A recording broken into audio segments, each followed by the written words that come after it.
UPS brought us a gift today, so we're going to start upgrading Mr. Pinto 1970s computer. We'll see how this goes. What did we get?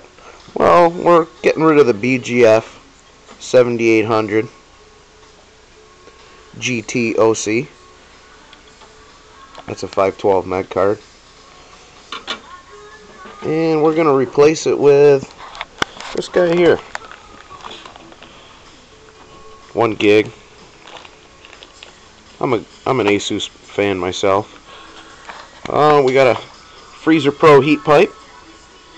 That should work well. We got an AMD2 at 3 gig. She won't focus in on the numbers for you. But anyway, we got a terabyte hard drive and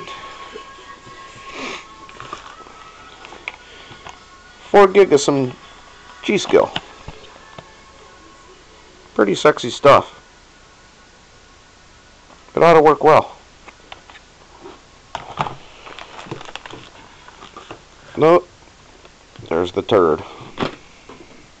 And genuine Asus Crossfire ready motherboard. I'm almost tempted just to leave the onboard video on, because I think it's going to be that good. It will work that well. Haven't really